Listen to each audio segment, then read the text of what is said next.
Okay. Namo Om Vishnu Pathaya Krishna Prasthaya Bhutale Shrimati Bhaktivedanta Swamiti Namane Namaste Saraswati Devi Gauravani Pachaline Nivasesha Shunyavhari Prashtatara Satarine. I'm going to ask that question. I seem to be asking a lot.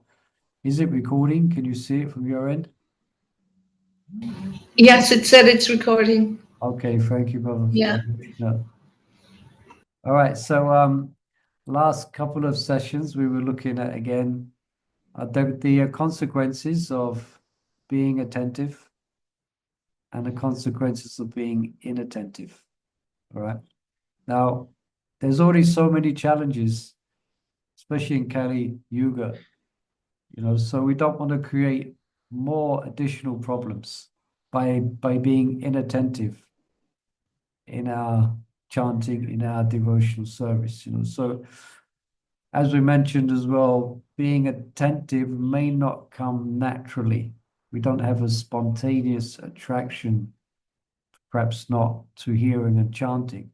So it's something we have to work on. We have to cultivate it. Yeah. So these next sections, hopefully they're going to help us and inspire us further to cultivate attentiveness. So it's as cultivating. We have to develop it. We have to practice it. So we're going to try and create a roadmap. We're going to show you a roadmap, how that might look like. Yeah, what that looks like. Yeah. So this is from Prabhupada's Purple in the 7th canto of the Srimad Bhagavatam. He mentions about Prahlad Maharaj in this specific scene when Lord Nrsimhadev has just killed his father and also his associates, or bits of their bodies. This is quite a dramatic picture. Bits of their bodies are lying everywhere. And you can't quite see the details, but Lord Nrsimhadev has got his intestines around his, as a garland. And Prahlad is approaching. Prahlad has been ushered. You see this picture? These are the demigods. No one else can approach him, as we've heard this before, isn't it? He's so angry that no one dare approach him. And as they tried to approach him, his anger wouldn't abate. So this picture's nicely portrayed how they're ushering Prahlad to go. Yeah, so Prahlad goes and he offers these wonderful prayers to Lord Nrsimhadev. Yeah. And one of the details of this is that he was fully attentive, and Prabhupada mentions it in the purple here. The ability to fix the mind, it's a result of yogic siddhi. It's actually siddhi. Yogis, that's ultimately what they're trying to do, is fix their mind. And we'll describe that a bit later. That's why they're doing all these different what do you call it? Exercises. What do they call it? Yogic exercises. Yogic postures. Yeah. Ultimately, it comes to learning to control the mind. So it takes practice. I think it was asanas. Is that the Asana. word? Thank you. Yeah, I should know. I do asanas every day for my health. So this is Prahlad is in samadhi. Yeah. So to get to that stage, it's a stage that we have to come to in our chanting. Okay, and there's different stages to achieving this samadhi. So it takes practice. Yeah, it takes practice. So, but here we have an example of young Prahlad. Yeah, to inspire us. This young Prahlad who's fully attentive in his prayers to our Lord Nrsimhadev. Yeah. So, and I also mentioned this is Lord Shiva. He's instructing the Pachetas. I think we mentioned. No, I'm also giving this presentation to another devotee as well. So So we covered this, but here, the first time we're covering it here with yourselves. Yeah. So this is the prayers that just the story. This is from the fourth canto of Srimad Bhagavatam. And the Pachetas, they were meditating on the water, as far as I remember. And Lord Shiva was so pleased with their camaraderie, with their friendship with each other. It's often, you might hear this brought up in seminars on management, and there's a wonderful purple where Prabhupada speaks about that they received the mercy of Lord Shiva because of their relationship with each other was very sweet, was very devotional. So Lord Shiva appeared and he gave them a mantra, chanting the song sung by Lord Shiva. This is the name of the chapter, as far as I recall. Yeah. And here, it describes here, a devotee of Lord Krishna whose mind is always absorbed in him with great attention and reverence, chants his prayers. So this is what Lord Shiva is saying. If you chant it with attention and reverence, you will achieve the greatest perfection without delay.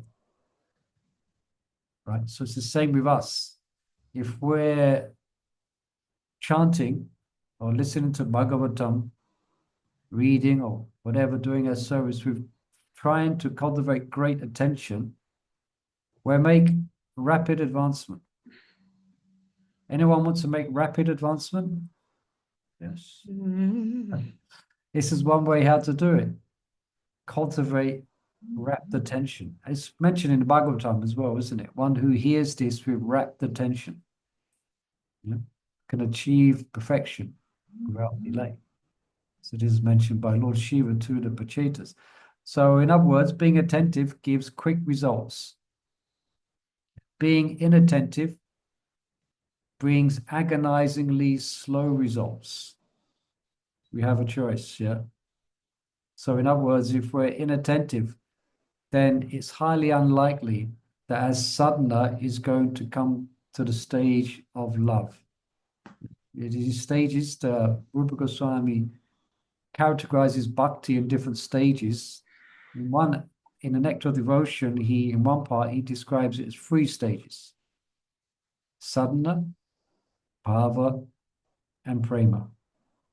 So as sadhana, kriti, satya, papet, satya, bhava, sa, sarinadiva, nitya yuktasya, pakatim priti satyata.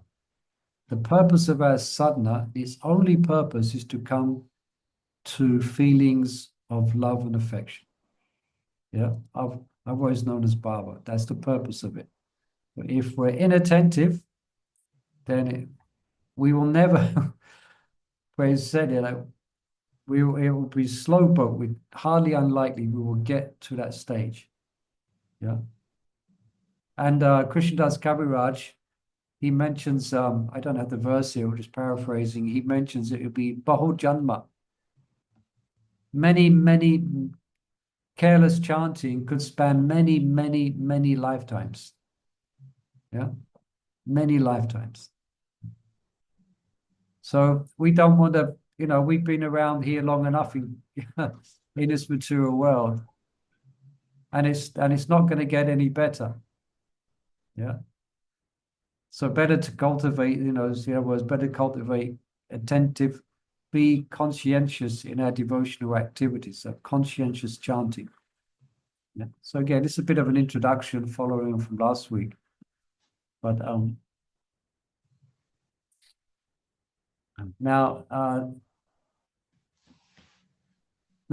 this will come up later, but one of the reasons for cultivating attention, because it really plays a role when devotees enter into the stage of their chanting, and we'll explain that's coming up, which is known as smaran.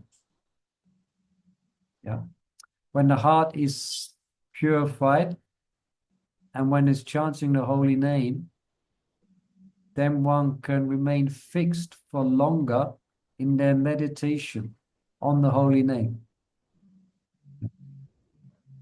And therefore, and thereon after, name, fame, form, qualities, and pastime. So that's the essence of our devotional practice, as it's this verse here. I think we know of this verse.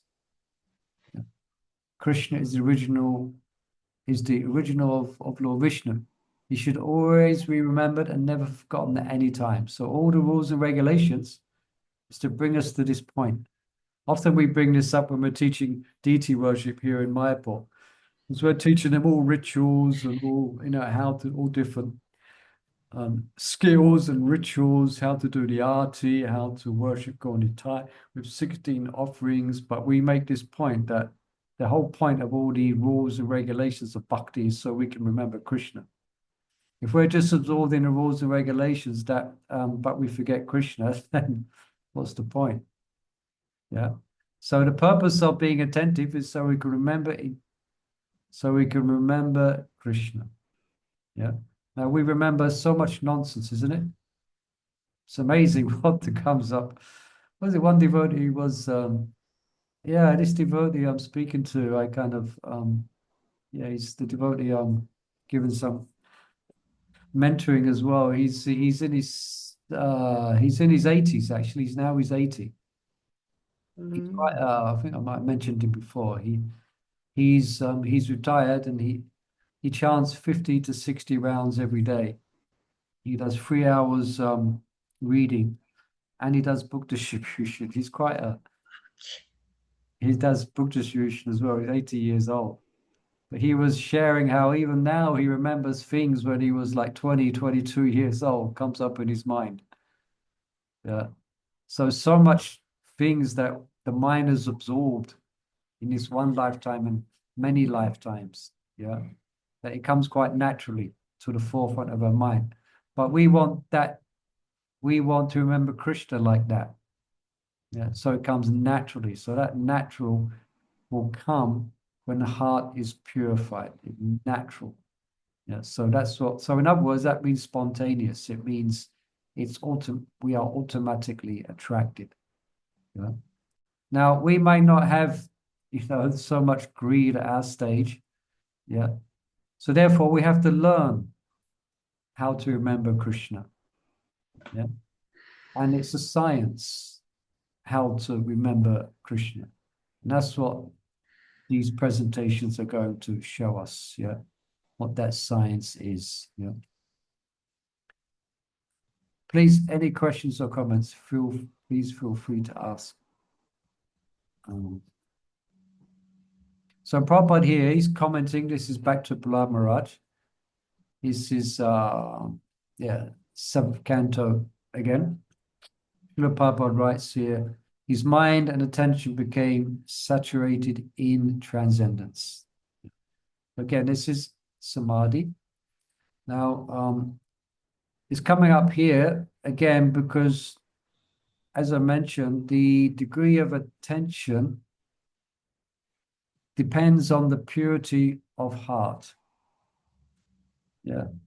Like if someone's hearing this presentation, we may be very determined to be fully absorbed in the holy name. And our intention may be really sincere. But because the heart is not pure, we will not be able to do it. We'll be forcing it, which is good in one sense. But as the heart becomes pure, then to that degree one can be more attentive. Yeah, so Prahlad's heart was pure. So he was one-pointed attention, ekagrata. Yeah, this is the last stage of remembrance or samadhi, ekagrata. Yeah, so in the past I've been infused to try and chant. One time I had myself like a 7-day break, and I made a sankalpa to chant 64 rounds every day. But I guess now I don't, but then definitely I didn't have much taste. So it was so it was not very easy because my heart was not pure enough for that. So I was trying and trying. I wasn't naturally attracted to the holy name. Yeah. But still, I was determined and I did it and I did some good cleaning. I came to quite some sober, calm conclusions. So you got this. So degree of attention is dependent upon the devotee's purity of heart. Okay. And so it kind of works both ways. And we'll come on and we'll mention that as well. Okay. Everyone's with us? Everyone's paying attention? Mm-hmm. Yes. Okay. Now, the different, we have this verse from Nectar of Devotion, Ado Shraddha Tato Sadhu Sangha Pachankriya Anatana Vritti Nishta Ruchi Shakti Bhava Prema. Yeah. This is step by step for obtaining bhava. Yeah. It requires greater attentiveness. Each stage requires more attentiveness and a greater attentiveness. Yeah. Now, if one goes through these different stages and develops attentiveness, then what's going to happen? Their connection to Krishna is going to be longer and it's going to be deeper. Anyone had a japa periods like that where you're actually meditating upon Krishna? It goes deeper, and hopefully you've experienced that sometimes that meditation can be longer. So Yeah, this I comes feel, up. Sorry? I was thinking, I feel like, sometimes you start around and you say, right, I'm going to concentrate, and you just concentrate, like every bead you chanting, you concentrate. Every now and then you can still see the mind goes Yeah. somewhere, then, Yeah. but you're making that effort. Okay, how long did I go without Yeah. losing my attention? Yeah, I'm sure we all had that experience, all chanting the holy name every day. Like today, my Guru Maharaj was doing bhajans at the Kirtan Mela here in Mayapur. So you can see, the bhajan's going on now. It's the same when you're sitting in bhajan. You can be there, you can be looking left, looking right, looking around, looking this, looking, check this and that. But really, we want to try and be absorbed in the holy name. So I was trying my best to. And I approached it in the mood of, I want to be absorbed for this 1 hour in the holy name. So to help me, I was closing my eyes and I made an effort just to control my mind and hear the holy name and try and sing with devotion. I made that kind of sankalpa. So same, chanting japa, attending a kirtan, we want to be absorbed deeper and longer. And it will come through purification of the heart. Yeah. Now, so as the heart gets increasingly purified, we can climb the stairway to bhava. There used to be a song, I won't get into it, but some of you heard of it, the Stairway to Heaven. But they said, the actual stairway to bhava, we have to be consciously making steps. Yeah. So in other words, attentiveness, it gives purity. So attentiveness from paying attention, it gives purity. And that purity enables us to be further attentive. Understand? And by being attentive to the Cheto Darpanam, to the process of chanting, we gain purity. And that purity gives us the adhikar to be more attentive and enter into deeper and longer meditations upon Krishna. Yeah. Okay. And it's not just this, not just here as well, not just at japa, especially at japa and kirtan, but in all activities of bhakti. Yeah. I'm sure some of you might, I used to do book distribution, and it's definitely easy to space out on book distribution and not be attentive to your specific service. So we have to be, otherwise it becomes very difficult. It's nice pictures here. This is Janananda Maharaj and Adhikata and some Mataji, I don't know, giving out sweets, prashadam. Yeah. So it helps to be attentive in all our activities. Concentration of mind. Yeah.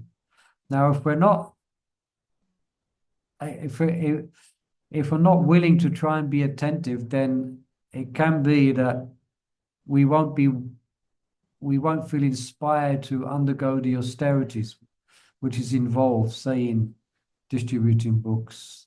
Is there austerities in Harinam? I guess there might be. If it's cold it's too warm, we might. Yeah. So attentiveness in Sankirtan in general is the same as attentiveness in our chanting. Yeah. So something to keep in mind. So, okay, so how is this going to be achieved? What's the sadhana?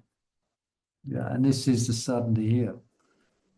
Yato yato nischalati manas chanchalam ashtiram tato nim yaitat atmani eva vasham nayat. This is the sadhana. Wherever the mind wanders, because it will, due to its flickering and unsteady nature, one must withdraw it and bring it back under control of the self. Yeah. So, in other words, it's achieved by how is it achieved? Someone can say, how is it achieved? What's the point we're making here?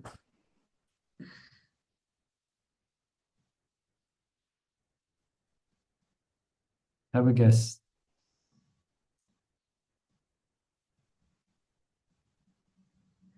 Have a wild guess. Okay, 5 seconds. 1, 2, 3, 4, 5. Constant effort, basically. I guess no. Constant effort, yeah. So this is the sadhana for being attentive. Constantly trying, constantly trying, constantly trying. Yeah. So it's achieved by effort to bring, Krishna says he's saying it here. One must certainly withdraw it and bring it back under control of the self. Yeah. So a constant effort, engaging, making our mind is focused in the activities of bhakti. Okay.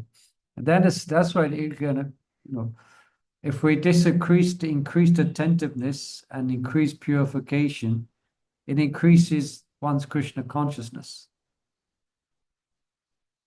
And that can expand without limit. How Krishna conscious can we be?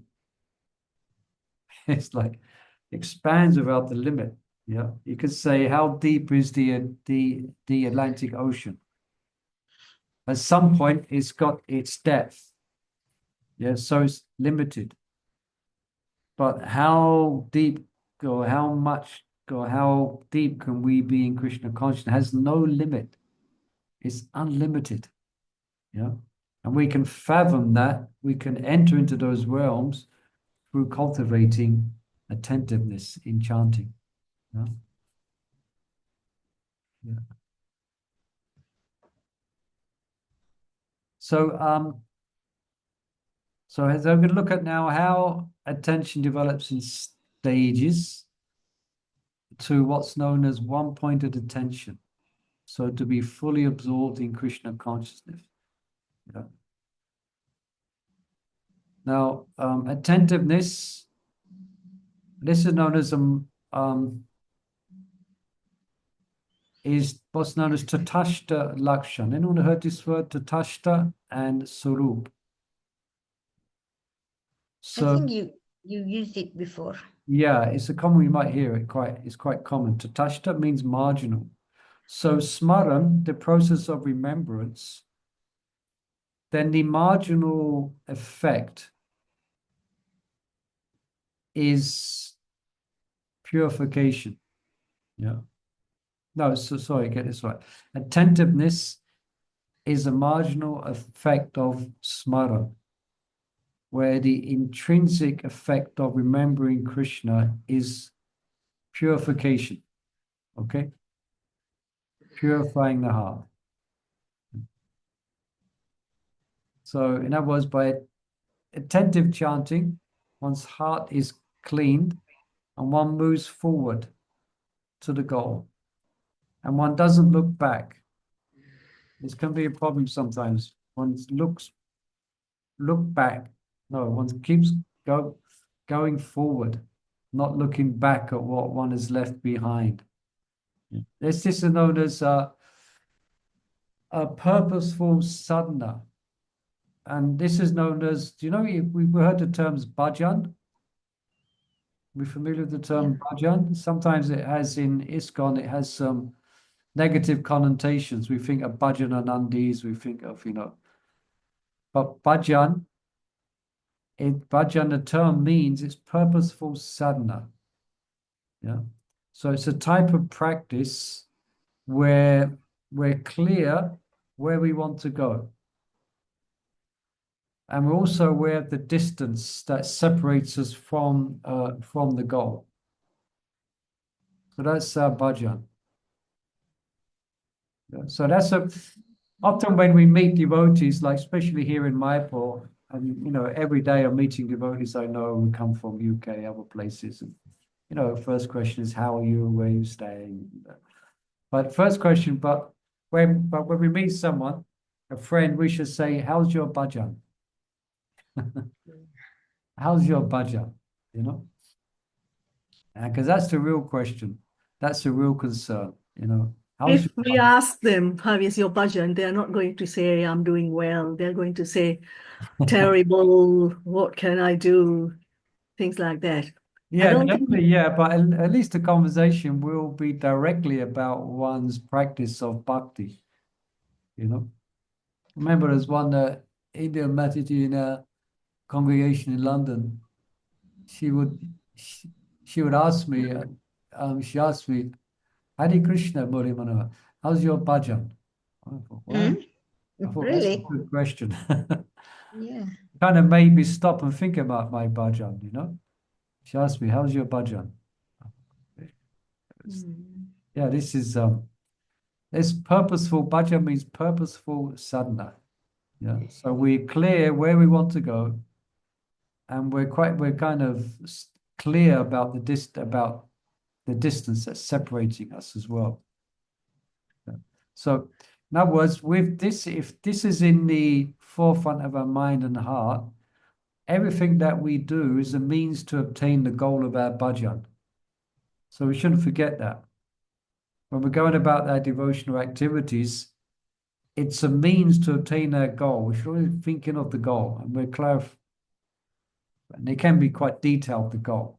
But the goal ultimately, generally, very generally, we'll speak about that for recovery today, is to be Krishna conscious. But that's not specific enough.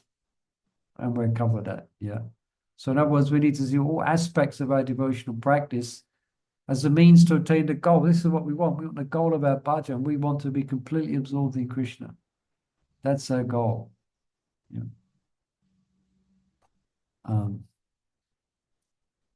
Any questions, comments? So now, what we're going to do, this study that we're doing is going to focus on smaran in regards to the holy name. But before we go there, we just want to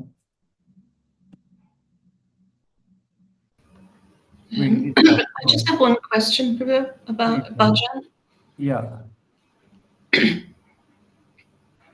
Yeah, go ahead. Yeah. It seems that every time I make a decision to improve my bhajan or improve my japa or improve anything, it gets worse. It doesn't actually get better. It seems like I jinx it before I do something. I don't know what I do, but this determination to improve, I do try and apply it, but it just seems to get worse, and then it improves it somewhat, but I don't know if it actually improves at all, because although I'm making effort, it still seems to be going nowhere. In fact, sometimes it seems to even get worse. Sometimes it's like that. It's like when you decide to clean something, you know, you see something that needs cleaning. Like this place, when I arrive here in Mayapur, generally it's like there's cobwebs. It's such a mess. It's, you know, because it hasn't been lived in for months and months and months.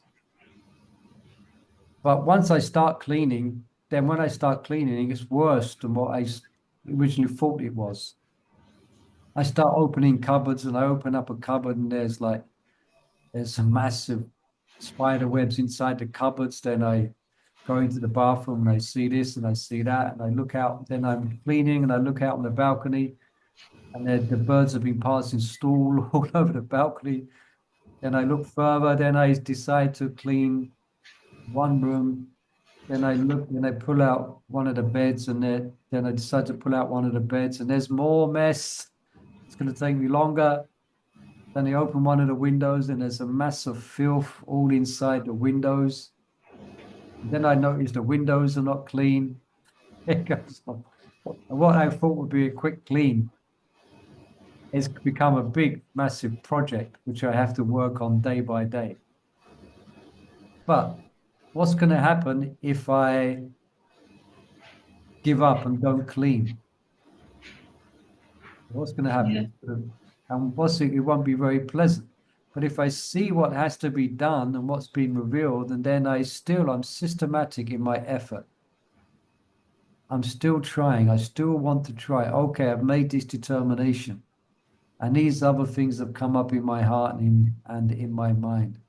But still, we should just keep on trying, as we mentioned, from wherever the mind wanders. So it's often like that when we make different determinations, then our material attachments or the impurities in the heart sometimes or often show themselves. And that's good in one sense, because it means that the process is working, because you're cleaning things up, Jeto Darpanam. I mean, that's why the process of Anatta Nivritti, one of the stages of bhakti, is sometimes it takes, you know, it can be difficult because the impurities come out. But if we keep going, then originally we're going to get to our original nature. So that's what I could say in that Mother Lavangalatika. It's just, yes, these things come up, but just keep your sincerity and keep your determination, and also pray as well. When these things are coming up, pray to the holy name, pray to your spiritual master, pray to Krishna that we cannot be distracted once they come up. Yeah. Great. I need that encouragement. I mean, I would still persevere anyway, but it's good to get some outside encouragement. Yeah. So speaking to myself as well, encouraging myself. Yeah. Also, can it also be like one's humility that you're making effort, but you just not happy with the situation you are in, and you want to make a lot more effort? Yeah. Like, when we're singing, you want to understand the words and really get into it. You keep making that effort, Yeah. Again, it's unlimited how much effort we can make. Now with sincerity we can. But Krishna's watching all the time. Krishna's watching our efforts, and it's just like that example that's given in Bhagavad Gita. There's a picture of it where the sparrow, then the ocean washes away the sparrow's eggs. And the sparrow is so determined to get the eggs back that he's emptying the ocean with the water in his beak, or trying to. Now, what hope does that sparrow have of emptying the ocean and get his eggs back? It's impossible hope. So sometimes it feels like that. But then Garuda saw his plight, and then Garuda threatened the ocean that I would take up this, and unless you give those eggs back. So we're practicing bhakti yoga, which means that devotion to Krishna, and Krishna is a person, and Krishna is very merciful. So he's going to see us struggling, see us, he's going to see us trying our best. then yeah, Krishna's very merciful, and that means that he always gives his mercy. He will give his mercy. Yeah, you can see like his mercy in different ways. You right, you can't chant properly or can't do things and you really want to endeavor. But Krishna, if you see these ways that Krishna shows he's around for you, you know. Yeah, I mean, generally, also, okay, mercy is there throughout all the stages of bhakti, but specifically, these stages of smarana and meditation on Krishna's name, form, qualities, and pastimes, it can only happen after the heart's been purified, and that can only happen to that degree, and how one is hearing and chanting. Okay, so to that degree, one is attentive to that. It's going to happen faster. It's going to be some years, some years. So I remember one time a Guru Maharaj was speaking, and he was speaking in line of everyone's time will come when Krishna is going to reveal himself to his bhakta. Yeah, everyone's time will come, but we have to put in the hard work. We have to show Krishna. Of course, we get mercy along the way. But anyway, back here for now. So so we're going to describe how we can make systematic stages through Nam Bhajan in Smaran. Now, before that, we're just going to have a look at an overview of the Eightfold Yoga System, which I'm sure many of you are familiar with. Because our Vaishnav Bhajan, it corresponds to this traditional practice of yoga. And we explain how that happens. Yeah, and the depth of attention. Yeah. Now these stages here, yama, I don't need to go through these. No, we know what these are. Yama, rules and regulations, the do's and the don'ts. Yama, niyama, asana, pranayam. These four are only to facilitate these four. Pratyahara, dharana, dhyana, samadhi. These are the preliminary stages for entering into meditation. These are different depths of meditation. Yeah.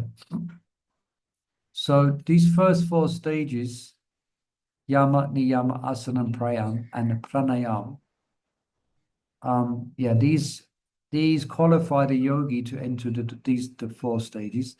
Now, these four stages, they refer to, you could say, a stage of unsteady bhakti to the stage of steadiness. So unsteady bhakti to the stage of steadiness is here. Can everyone see the mouse I'm moving around? Okay. Yeah. So this is unsteady bhakti. This is anartha nivritti. Yeah. Then this is nishta here. Here. Yeah. Now, so it looks like here. So these are these four stages of meditation. Pratyahara, dharana, dhyana, and samadhi. So from a yogic perspective, these are often described as the first stage. One is able to withdraw the sense, withdraw from sense objects and place one's attention on the object of meditation. Yeah, that's the first stage. Now that placing of attention on the object of a meditation may be not very long at all. But one is experiencing some ability to actually do that, to place one's attention on the object of meditation. Let's say for us, the holy name. Yeah. Now, from that attention, even if it's not prolonged, one purifies the heart. And then one can enters into the next stage, which is dharana. So this is more concentrated absorption. Yeah, that what was slight becomes more concentrated, but still one may again lose one's focus. But still, from that longer period of concentrated absorption, one further purifies the heart and mind, and one can qualify oneself for lengthy meditation. This is dhyana. So one's examining the object of meditation in dhyana. Yeah. So it just goes deeper, really. So this is lengthy meditation. So this meditation here, one is free of distraction from outside sources. Or you could say inside sources as well. One is free of distraction. One is absorbed. Yeah. It's a dhyana. Now, the perfection of that dhyana is samadhi. This is trance. Yeah. So this is, I mean, I mentioned this before. This is so focused. One's so focused on the object of meditation that one loses awareness that one is actually engaged in the object of meditation. One is so absorbed in the object of meditation that they're not aware that they are engaged in meditation, if that makes some sense. It's really deeply absorbed in meditation. And we give some examples of this in upcoming parts, you know. Okay. Now, what's different here? This is Astanga Yoga. This is how they describe meditation. So again, these stages are preparation. Then these stages are the actual meditation itself. Now, we practice in Bhakti Yoga. So in that sense, the absorption in the object of meditation follows the same progress. Yeah, follows the same progress. But our acharyas are given us a fifth stage, which is, anyone can say what's the fifth stage? Going back to where? Home. Godhead, going back home. It's the fifth stage. Yeah. Now, this is spoken of in Nectar of Instruction, text 11. Let me just check here. Yeah, no, text 8. Okay, we'll look at that. But in the purport to this verse here, which we'll look at, Prabhupada quotes, I think he's quoting from Bhaktisiddhanta Saraswati Thakur, and in that purport, you can read these different stages of absorption or different stages of achievement in Smaran, in Krishna consciousness. So they're known as Shravandas, the stage of hearing, Varanadas, the stage of acceptance, Smaranadas, the stage of remembrance, Bhavapanadas, the stage of ecstasy, Prema Sampatidas, going back to Godhead. That's life's perfection. So these are the systematic stages which is given in the purport of the Nectar of Instruction, text 8. You can read that if you want for your interest. Okay. Now here's the verse. It's a nice verse to learn. Tannamo rupi charidadi sukh sukhitananu shmitro kramena vasana manasena yoja tishtan bhajetat anurad junanugami phalam nayat akhilam iti upadesham. So the essence of all advice. Yeah. Upadesha sharam. Upadesh. What's the Upadesh means instruction, subtle. What's the essence of all advice? Yeah. So this is, we're going to go through this a little bit. Essence of all advice and instruction. Yeah. Now, if you're somewhat familiar, I was going to bring it up, but the first 7 verses generally of the Nectar of Instruction, they're going to teach up to the stage of Nishta. Now, text 9 and 11 deal with the subject of bhajan. From 9 to 11, you deal with the stage of bhajan. This A is a bridge between Nishta and Bhava. Okay, bit technical, but this is the stage that comes between this text 8. So this A is describing the sadhana that can take you from Nishta to Bhava. That's why it's important. It's a sadhana. Rupa Goswami is giving the sadhana that can take us from the devotee who's at the stage of Nishta to the experience of Bhava. Is text 8. Okay. Now, okay.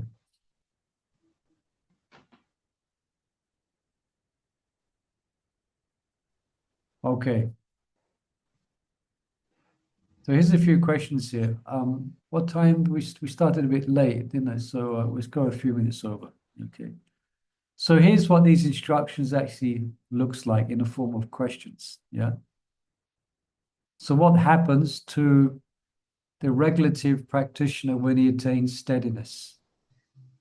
Yeah. So what actually happens? So, well, he should train his mind to remember Krishna. Sukhitanano kramena.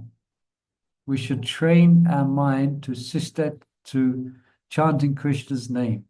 Yeah. Now, even we may not have much taste, but we have a determination. So, and what should we be remembering? It's obvious. He should remember Krishna's name. And then he will, as he becomes proficient in remembering Krishna's name, remember Krishna's form, qualities, and pastimes. Nama Rupa Charita. Here. Where is it? Nama Rupa. Top line. Yeah. Tat Nama Rupa Charitadi Sukita Nanu, excuse me. Yes, it's all advice that one should 24 hours a day nicely chant to remember Lord Krishna's divine name. This is a sadhana, his qualities and pastimes. Gradually engaging one's tongue and mind. Go back here. You following so far? Mm-hmm. 3. Okay. How should the sadhana be practiced? How should that sadhana be practiced? Either within the mind, or in Raj, or in Mayapur, or within the mind. Yeah, or one should live in Raj, excuse me, either physically or within the mind, and under the guidance of a devotee. Yeah. 4. What's the development of a devotee's sadhana look like? Now that will vary according to how many devotees there are. There are general principles, but it's going to vary. And I will explain that. As for the qualifications of the first stage here, Shravandas. No, where is it? Shravandas. We're going to explain that a bit here. Okay. So just hang on for that. Yeah. 5. Yeah, so this is about Raj Bhakti, of course. This is what we want to develop. Now, one can choose some other form of Krishna, but generally we're encouraged to follow Rupa Goswami's advice and Srila Prabhupada's to become a follower of a resident of Vrindavan. This is mentioned in the last part of the verse. Tishtan vraje tat anuragi junanugami. So again, this is moving once steady to the stage of real practice of devotion. Okay, we're going to go here. Okay, now the first stage, Shravandas. Let's just go for, is it okay to go to quarter 2? Well, not your quarter 2, but my quarter 2. Yeah, okay. So, yeah, let's see if we can. Okay, so this is the first stage, Shravan Das again, these stages mentioned in the Nectar of Instruction, these stages of advancement given here, which correlates somewhat to these stages, but go further. Shravan Das. This is the foundation. Yeah. So we hear about Krishna, and that develops into faith. Now, when that faith goes beyond the, when that faith, it takes us beyond the casual interest. So a person develops some enthusiasm to hear from advanced Vaishnavas. So that will manifest. They start attending classes, they start taking an interest in devotees speaking about devotional service. Yeah. So it's gone beyond the casual interest. I'm sure you know some people who are showing a casual interest in the activities of bhakti. Yeah. Then we got, we always want devotees at some point, they want to attend the classes. Yeah. So we have an interest. You have an enthusiasm to hear about Krishna. Yeah. So one continues to nurture that, and then one is willing, then one gets to the stage where one wants to act upon what one has heard. This is the stage of Shravan Das. You follow? It's not just casual. It's one is actually has enthusiasm to hear, and they want to follow. Just like everyone here, you have an enthusiasm about the science of bhakti. So you're eager to hear about it. Yeah. And also to put it into practice. Yeah. Now there's methodical hearing and there's random hearing. Okay, so there's methodical Shravan and there's random Shravan. So again, it's a stage of hearing. So what does it mean by methodical? Let's just, Prabhupada says here. Perhaps someone could read this quote for us.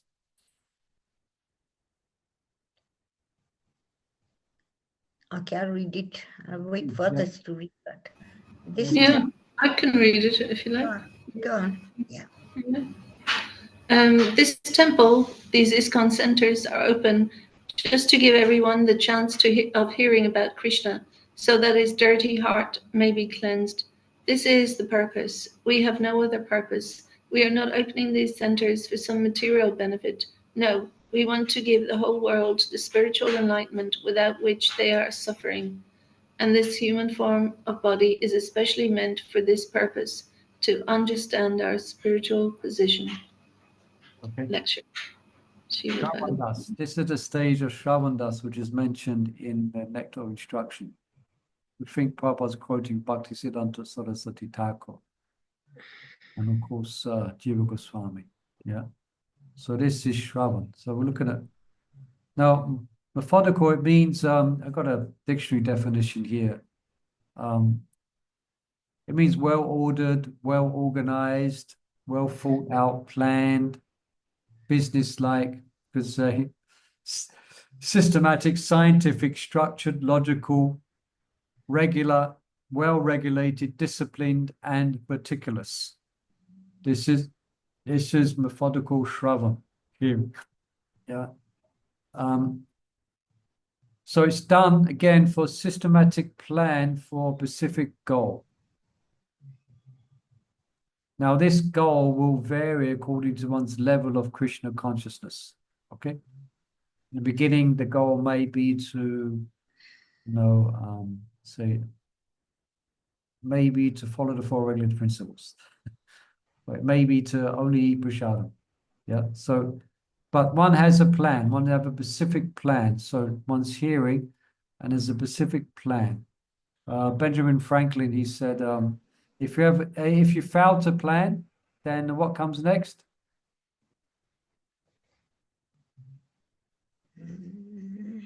Plan to fail. Yeah. If you fail to plan, then you plan to fail. So that's why Srila Prabhupada gave us the morning program, he gave us Srimad Bhagavatam every day, also in the evening. here quite popular here in Mayapur at the moment. There's always evening pravachans going on. There's Krishna Satra Maharaj is here. David Rita Maharaj just left, and all the spiritual masters, they're generally doing evening programs with their disciples. Yeah. So the same my Guru Maharaj is doing. He's not doing this evening because he's reading with Niranjana Swami. But it seems like the evening program is coming back in vogue. But Prabhupada gave us this, yeah, for systematic, methodical hearing. So these are examples of methodical hearing. Another is the books that Prabhupada translated. We have his 4 main books: Bhagavad Gita, Srimad Bhagavatam, Nectar of Devotion, and Chaitanya Charitamrita. Yeah, and there's other books also where one can get a good picture of Krishna. One can get a good picture of the science of Krishna consciousness. Now, more specific methodical hearing, where devotee desires to understand what's the ultimate purpose of Krishna consciousness and how to obtain it. It's quite nice because when devotees join the ashram, you can see they move. Generally, I see it where they move from a casual approach to Krishna consciousness, and when and brahmacharis, and they really want to understand. So they're really serious about reading, and they really want to understand the science of Krishna, yeah, and how to obtain Krishna consciousness. Now but it's very general, yeah. It's very general. It's not very specific at this stage, yeah. Now, as it continues, one will study, for instance, Chaitanya Charitamrita, and then one will study about what Lord Chaitanya is giving. He's giving Raj Bhakti, otherwise known as Raganuga Bhakti, and more methodical hearing means that the devotee wants to learn what that actually is and how it is practiced. And then they study Nectar of Devotion very deeply. Yeah, this is methodical hearing, has specific purpose. You're reading for specific purpose. You want to understand. Yeah. Now, and there's this verse. Let's just read this. Someone else could read this here. Okay. Therefore, I'm suggesting examinations. Bhakti Shastri for all Brahmanas, based on Bhagavad Gita, Shri Upanishad, Nectar of Devotion, Nectar of Instruction, and all the small paperbacks. Bhakti Vaibhav, the above, plus first 6 cantos of Srimad Bhagavatam, Bhakti Vedanta. The above plus cantos 7 to 12, Srimad Bhagavatam, Bhakti Sarvabhauma, the above plus Chaitanya Charitamrita. Oh, These titles can correspond to the entrance, BA, MA, PhD. PhD. So just consider how to organize this institute. At Mayapur, we shall finalize everything. Okay, so Prabhupada wanted us to be Study very this. methodical in our understanding of Krishna consciousness. They've really taken it to heart here in Mayapur, have the Mayapur Institute. They just celebrated the first, no, they got a purpose, the first, I think, 30, 25 years or something like that. They had a big event. And they have all of these, Bhakti Vaibhava, Bhakti Sarvavam was just coming in, I think. Yeah. So the devotees make use of that. Yeah. So, in other words, methodical hearing in Shravan Das is done with a systematic plan. Yeah. And with a specific goal. Yeah. Now, the goal will be different according to devotee's level of Krishna consciousness. So we covered that, yeah. So, got this verse here. I can read here. When shall I be very much eager to study the books left by, this is from Narottam Das, left by the 6 Goswamis, the books. Let me just take that out, excuse me. By the 6 Goswamis, headed by Rupa Goswami, Raghunath Das, Goswami. By their instructions, I shall be able to properly understand the loving affairs of Radha and Krishna. Yeah.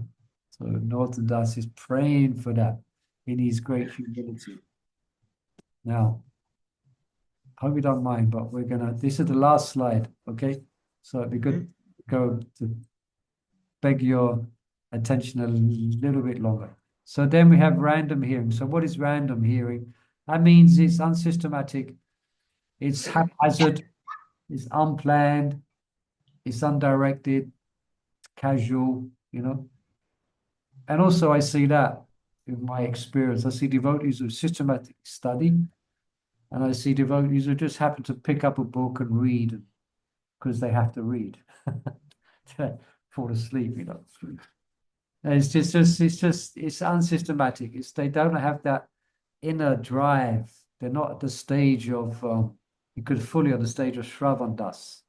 It's just random. They're hit and miss, random. Yeah.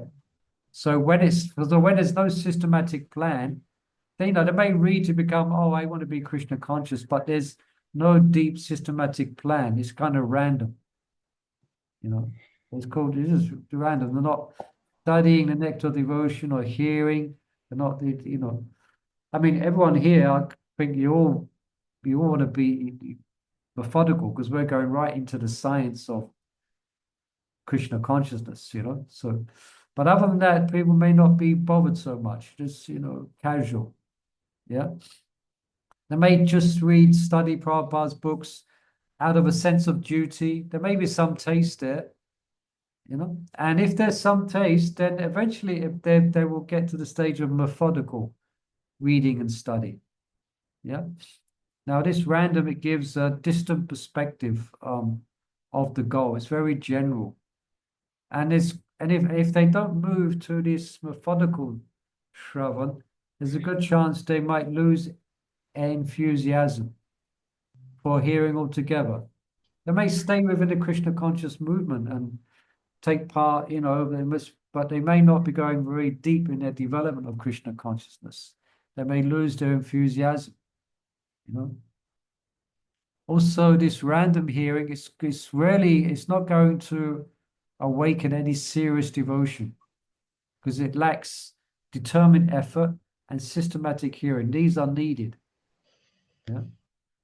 Now, because also the connection to Krishna's pastimes is not conscious, it's not prolonged, it is not properly understood. So it's not going to awaken any serious greed for devotion. What to speak of Raganuga Bhakti.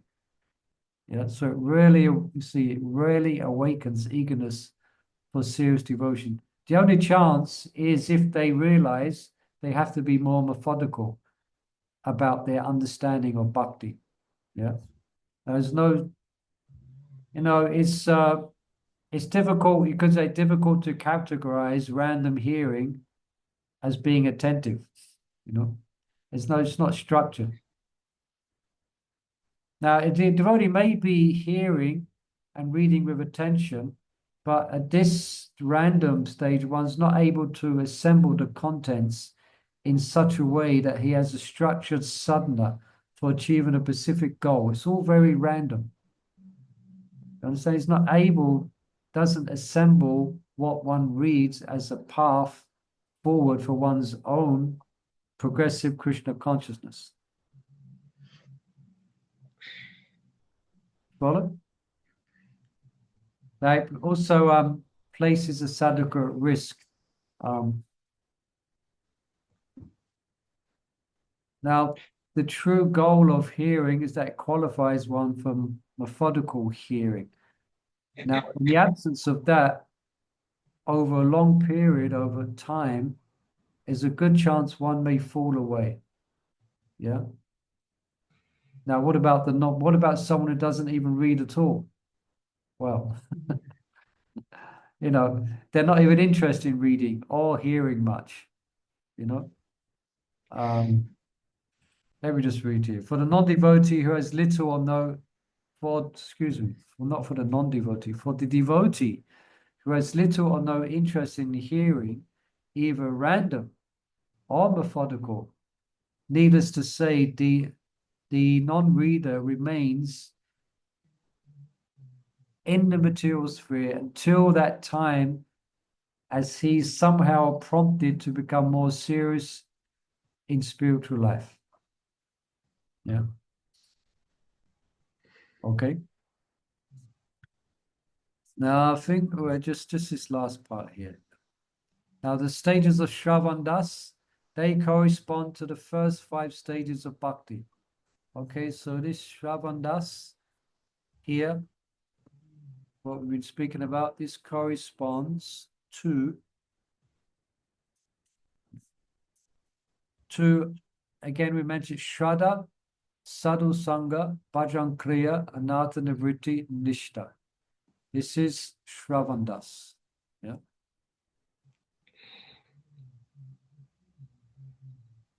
Now we're going to pick up next week. We're going to look. Any questions? But we're going to go to Varandas next week. This stage of acceptance. So there's quite a bit in there, isn't it? Just this first stage, Varandas. All right. So, any closing comments or questions? Any reflections? Any thoughts on what we heard? Does it make us feel inspired or uninspired? No, you want to, like, even when you putting classes on and you're doing your housework or something, the classes are on, but your feeling is, wish I could just sit down and listen to that properly. Because the understanding why sit down and listen to it properly would be different to doing a bit of work and listening.